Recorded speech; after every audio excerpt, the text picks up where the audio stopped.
Good morning, guys. This is Cynthia Knox. I'm in Mesa, Arizona. I'm coming to you from my home, the Knox residence.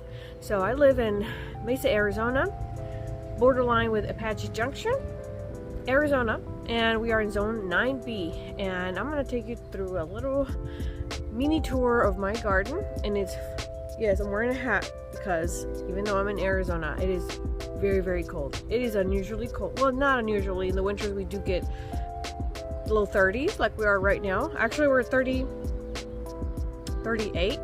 and that is considered freezing temperature for us for our gardens. It will kill the plants if not protected. So, and I'm not very tolerant of the cold. So I have a sweater underneath this, and then I have this sweater, hoodie, and my hat, and I'm still cold. So we had a torrential storm last night, and I'm gonna stroll through the garden and see what kind of damage we had. Very, very gusty winds. I don't know what the miles were, but very strong winds and rain. And my garden is not completely set up yet because we recently moved to this property and we're trying to fix the yard. So let's see what the storm did. Okay, for starters, this right here. This is our brooder where we have 22 chickens, 22 chicks, and the storm was so bad yesterday. Even with 2 heat lamps, the chickens were having a hard time keeping warm. So we ended up covering, okay, on top.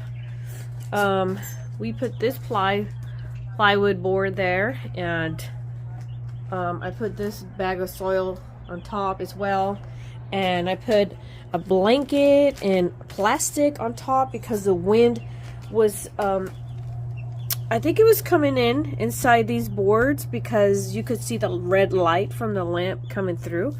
So they were getting really, really cold, and they were really, really, really, really cold, all bunched up into a ball. But yeah, I'm making a series on these chickens on another playlist if you want to check that out. So this right here is a total failure. Okay, I was supposed to have here sweet pea flowers, and I even put the netting on all 3 of them, but I took these nettings out, and for the longest time they never grew. There were itty bitty little seedlings, and I planted these in late October, and they were never growing. So I thought, okay, that's a bust because they're not gonna be here on time for, you know, for the winter. So I just let them go, but some cilantro leaves fell in here, and they weren't supposed to be here, but they fell in here, and I just let them grow because I've been harvesting, but I want the cilantro to go to seed so I can get cilantro seeds from this. And all 3 of these have cilantro, so it's sweet pea flowers plus some cilantro. So whatever, I'm just gonna let that go. But this is these are my buckets of flowers.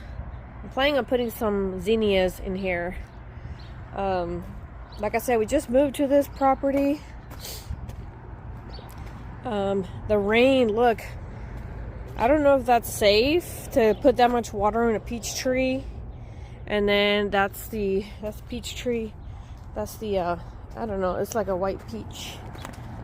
I don't know. I've had these and they're delicious.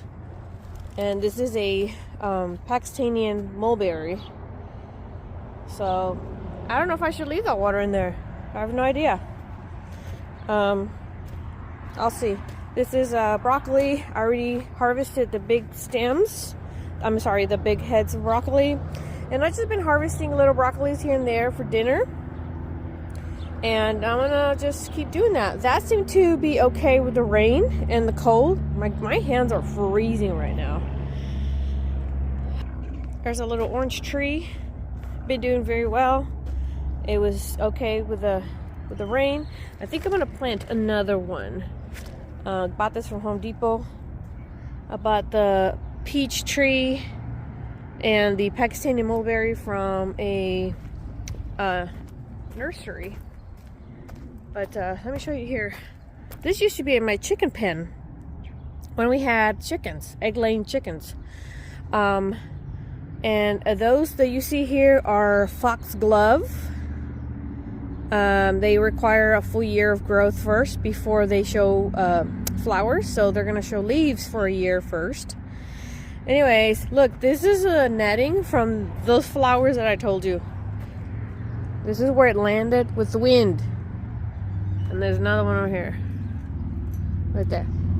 Those were supposed to be in those buckets. Let me. Oh yeah, I have cactuses. I put 2 cactus here. Prickly pear. I put 2 cactuses behind the shed, and the wind blew the ladder, I guess, last night. And it landed on one of my cactuses. Look at that. I can push it in. But I put the cactuses back here because I don't want my son running around when they're full grown. I'm going to use these rocks and build a rock bed. A rock raised bed. I bring my chair here to sit in my garden and just have a peaceful time here. So we're letting these go. I have not been fertilizing these kale because I'm sick of kale now. I ate so much kale. I'm done with that. That is a red leaf lettuce that just volunteered, and I'm waiting for it to go to seed to get seeds from it. More kale bok choy that got destroyed with the wind. Not with this windstorm. We had a windstorm before this one and it broke it, as you see. But you got these things here. There are the seed pockets. The birds have been coming in and eating it. They've been taking out the seeds. I like bok choy, but I didn't eat very much bok choy. I gave a lot away. I enjoy the smaller bok choy. I enjoy the smaller bok choy rather than that big bok choy because I'm the only one that eats it. My husband doesn't eat bok choy, or my son. Here are the magnolia sweet sugar snaps. So you see here, they're starting to come out. Okay. And I'm gonna harvest some. Ooh. You see these? I don't know if you've had sweet peas that are purple on the outside. They're green in the inside. I don't know if I can try to make it focus. I like them, but and they're pretty too. But I like better the green peas. The green sugar snap peas are here. In this kiddie pool, I don't know, there was one here, but you know what I'm talking about. Like there's one here, but it needs to fill up a little bit more. Actually, no, it's good. Ooh, there's another one here. That one's flat. Yeah, it needed to be full a little longer. But those are a lot sweeter than the purple. But look at this.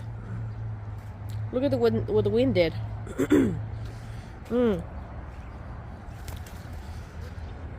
They are very pretty to look at. But like I said, I'm gonna harvest some, and because there's not enough, I'm gonna either freeze them and put them in the fridge and come here another day, and then cook them all together for dinner. So yeah, in this kiddie pool here we have sweet peas, sugar snap peas.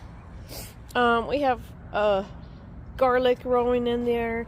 These plants volunteered in the sweet pea bed. They just started growing in there, and I pulled them out because I didn't want them interfering with the roots of the sweet peas. And I potted them here. And I guess it's like a house. I have no idea what this is. Like a pathos, they call it. I have no idea. I don't do inside plants, so I have no idea what that is. But it's cute.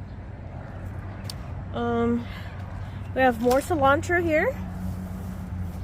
We have beets. And this one is empty. So I told you about that rock bed I'm gonna build right here with the rocks and with mortar. And I'm gonna put some sort of trellising thing that goes up there. I don't know if I'll put maybe cucumber or loofah or what. I have loofah seedlings. I'm preparing to do a sale, a plant sale. I make 2 sales in the community, well, in my house, twice a year for the spring, summer, and the fall, winter. And I'm getting ready to do that sale this weekend. So I'll be selling some of those loofah. So that's my small little garden. Back there I have passion fruit and a fig tree and a guava tree, and they are still in a pot because I just moved here and I don't know where I'm gonna put them. I think I'm gonna put them over there where a little bit of shade hits them through the summer. They're a little bit more shaded, and because they're tropical, you know, so you can grow them in 9B, zone 9B, but you just have to be a little bit more caring for them. But yeah, this is my yard, and I'm gonna convert this into, we're gonna have a little patch of grass here for my child to like go out and play, maybe some water toys in the summer, and trees, and maybe some oleanders for privacy. My husband put that shed there, and he's gonna build another shed over there. Oh yeah, so I have 2 mulberry trees, the one that I told you about. And then we have that one too. I don't think that's a Pakistani. I think it's the other different smaller variety, but it's already starting to flower. Not flower, but grow, you know, show leaves. So I'm excited about that. And so I will be having the sale. It's advertised, people are coming. I'm selling some flowers and some vegetables, and I'm excited about it. And maybe I'll make a video of that, see how it goes. It is unusually cold, already March 1st, 2nd. And by now we shouldn't be having 30-degree temperatures, but like I said, it's an unusual cold season this year. So I hope that the ceilings are gonna be doing okay. So yeah, if you wanna follow along with these little chicks, we have not grown. These are going to be meat chickens, okay? We're raising these chicks. These are Cornish cross, and we're raising them. We've never done it before. It's our first time. We're learning as we go. We're trying to keep them alive, but some have already died, and it's really unfortunate. But we're documenting it here on YouTube for those people that want to start doing this and have never done it here in Arizona. I tried to find some videos about that, and I found very few content, so I'm making it for those of you that want to start raising your meat chickens and can't find here in Arizona in the hot weather, and don't know how to handle it. I'm making a video, a playlist, and I'm documenting it. So if you want to check that out, it'll be on my playlist as well. Okay, well, thank you so much for joining me in my little garden tour that I did today. All right, see you next time. Bye-bye.